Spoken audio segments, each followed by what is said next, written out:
Stage ಅಲ್ಲಿ ಇದೆ. ICU-ನಲ್ಲಿರೋಂಥ ಈ ಪೇಷಂಟ್ ನ ಉಳಿಸ್ಕೊಂಡು ಬರೋದು ನಿಮ್ ಕೈಗಳಲ್ಲಿದೆ. ಅದೇನ್ ನೀವು ನಾಳೆಯಿಂದ ಅದೇನ್ ಮಾಡ್ತಿರೋ ಮಾಡ್ತಿರೋ ಗೊತ್ತಿಲ್ಲ. ನಿಮ್ ಕೈ ಮುತ್ತು ಕೇಳ್ಕೊಂತ ಇದೀನಿ. ಈ ವಿಷಯಗಳು ಜನಗಳಿಗೆ ಹೋಗ್ಬೇಕಾಗಿದೆ, ಈ ವಿಷಯಗಳು ಜನಗಳಿಗೆ ತಲುಪಬೇಕಾಗಿದೆ. ಆ ವಿಷಯ ಯಾವುದು ಅಂತ ನಿಮ್ಮ ಮನಸ್ಸೊಳಗಡೆ ಇದೆ. ಕ್ವಶನ್ ಮಾರ್ಕಿಗೆ ಉತ್ತರನೂ ಅಲ್ಲೇ ಇದೆ. ನಿಮ್ಮ ಮಾತುಗಳು, ನಿಮ್ಮ ಬರವಣಿಗೆಗಳು 4 ಜನ, 5 ಜನ, 10 ಜನ ಹಾಗೆ ಕ್ರಾಸ್ ಆಗ್ತಾ ಹೋದ್ರೆ ಥಿಯೇಟರ್ ಇದೇ ತರ ಫಿಲ್ ಆಗ್ತಾ ಹೋಗುತ್ತೆ.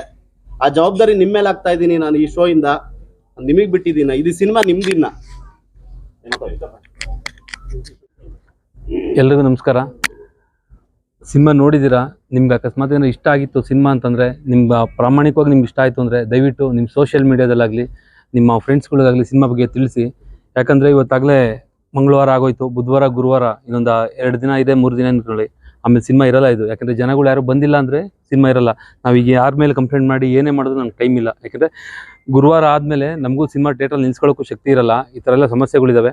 ದಯವಿಟ್ಟು ನಿಮ್ಮ ಕೈ ಮುಗಿದು ಕೇಳ್ಕೊತೀನಿ. ತುಂಬ ಪ್ರಾಮಾಣಿಕವಾಗಿ ತುಂಬ ಕಷ್ಟಪಟ್ಟು ಮಾಡಿದ್ದೀವಿ ಸಿನಿಮಾನ. ಅಂದರೆ ಅದು ಹೇಳ್ಕೊಳಕ್ಕಾಗಲ್ಲ, ಅಷ್ಟು ಶ್ರಮ ಇದೆ ನನಗೆ. ಅದು ಏನಾರು ಹೇಳ್ತಾ ಇದ್ರೆ ಬೇರೆ ಬೇರೆ ಥರ ಆಗುತ್ತೆ. ನಿಮ್ಮ ಕೈ ಮುಗಿದು ಕೇಳ್ಕೊತೀನಿ. ಸೋಷಿಯಲ್ ಮೀಡಿಯಾದಲ್ಲಿ ಒಂದು ಸ್ವಲ್ಪ ಪ್ರಮೋಟ್ ಮಾಡಿ ಸಾಕು. ಅಂದರೆ ಯಾರನ್ನ ಕೇಳ್ಕೊಳ್ಳೋದು ಅದು ಗೊತ್ತಾಗಲ್ಲ. ದಯವಿಟ್ಟು ಈ ಸಿನಿಮಾ ಬಗ್ಗೆ ಒಂದು ಸ್ವಲ್ಪ ನಿಮ್ಗೆ ಇಷ್ಟ ಆದರೆ ಪ್ರಚಾರ ಮಾಡಿ ಅಷ್ಟೇ.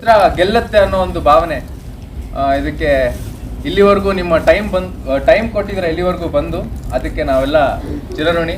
ತುಂಬ ಥ್ಯಾಂಕ್ಸ್ ನಿಮ್ಮ ಆಶೀರ್ವಾದ ಮತ್ತು ಪ್ರೀತಿಗೆ.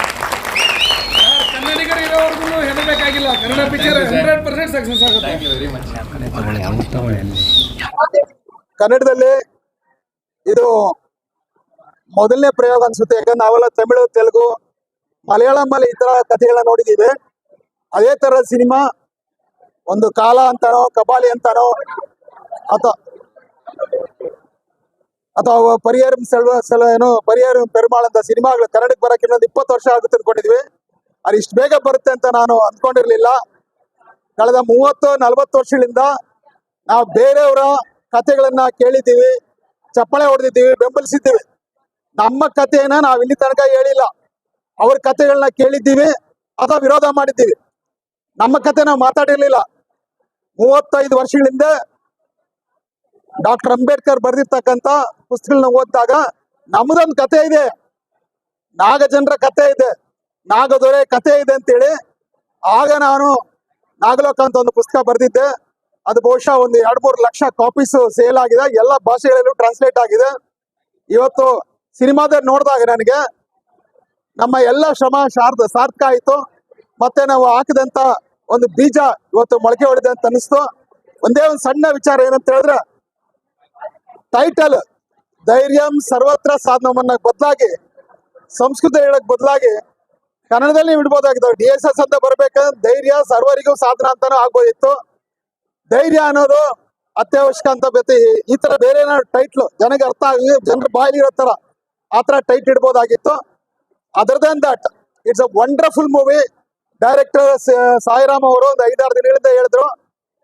ನಾನು ಅದ್ರ ಸಲುವಾಗಿ ನನ್ನ ಟೂರ್ನ ನಾನು ಮೊಟಕುಗೊಳಿಸಿ ಇವತ್ತು ಈ ಸಿನಿಮಾನ ನೋಡಿದ್ದು ನನಗೆ ಬಹಳ ಖುಷಿ ಆಗ್ತಾ ಇದೆ.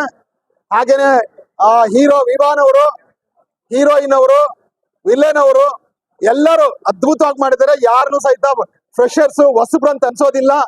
ನಿಜವಾಗ್ಲೂ ಕನ್ನಡ ಅಭಿಮಾನಿಗಳು ಇದನ್ನ ಸ್ವಾಗತಿಸ್ಬೇಕು. ನಾನು ಬಹುಜನ್ ಸಮಾಜ್ ಪಾರ್ಟಿಯ ಸ್ಟೇಟ್ ಕೋಆರ್ಡಿನೇಟರ್ ಗೋಪಿನಾಥ್ ಅಂತೇಳಿ ನಾನು ಹೆಚ್ಚು ಕಡಿಮೆ ಒಂದು 500 ಗ್ರೂಪ್ಗೆ ಈಗಾಗಲೇ ಹಾಕ್ಬಿಟ್ಟಿದ್ದೀನಿ. ಮತ್ತೆ ನಮ್ಮ ಕಡೆಯಿಂದ ಈ ಚಿತ್ರಕ್ಕೆ 100ಕ್ಕೆ 100 ಬೆಂಬಲವನ್ನ ನಾವು ಕೊಡ್ತಾ ಇದ್ದೀವಿ.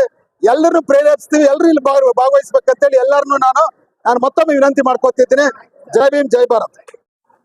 ಬಂಧುಗಳೇ, ಇವತ್ತು ಸಾಯಿರಾಮು ತಂಡ ಬಹಳ ಅದ್ಭುತವಾಗಿ ಈ ಒಂದು ಚಲನಚಿತ್ರವನ್ನ ಎಲ್ಲರೂ ಕೂಡ ನೋಡುವ ದೃಷ್ಟಿಯಲ್ಲಿ ಇವತ್ತು ಚಲನಚಿತ್ರವನ್ನ ತಯಾರು ಮಾಡಿದ್ದಾರೆ.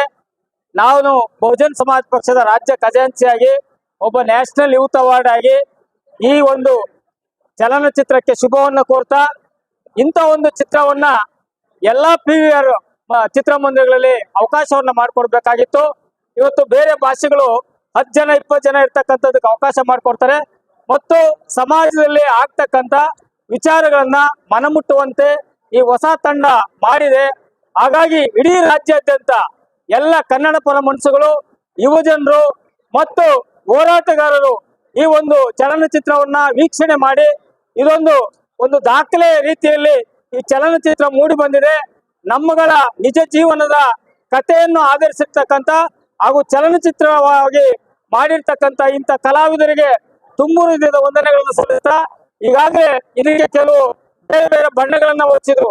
ಇದರಲ್ಲಿ ಕೇವಲ ಹೆಸರುಗಳು ಮಾತ್ರ ಅದನ್ನ ಇಟ್ಟಿದ್ದಾರೆ. ಆ ಹೆಸರಿಗೆ ವಿರೋಧವನ್ನ ವ್ಯಕ್ತಪಡಿಸ್ತಕ್ಕಂಥವ್ರು ಇವತ್ತು ನಿಜ ಘಟನೆಗಳಿಗೆ ಅವರು ಇದಕ್ಕೆ ಎಲ್ಲರೂ ಕೂಡ ಇವತ್ತು ಕನ್ನಡದ ಚಲನಚಿತ್ರವಾಗಿ ನೋಡ್ಲಿ ಅಂತ ಹೇಳ್ತಾ ಈ ಒಂದು ತಂಡಕ್ಕೆ ಶುಭವನ್ನ ಕೋರ್ತೇವೆ.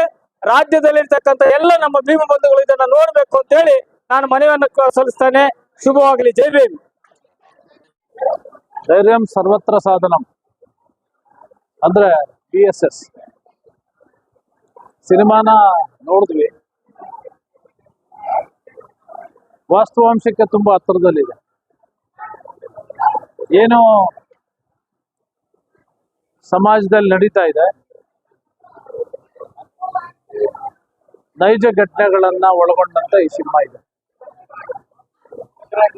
ಇದನ್ನ ಬೇರೆ ದೃಷ್ಟಿಯಿಂದ ನೋಡೋ ಬದಲು ಏನೋ ಯುವ ಕಲಾವಿದರು ಈಗ ತಾನೇ ಸಿನಿಮಾ ಜಗತ್ತಿಗೆ ಎಂಟ್ರಿ ಕೊಟ್ಟಿದ್ದಾರೆ.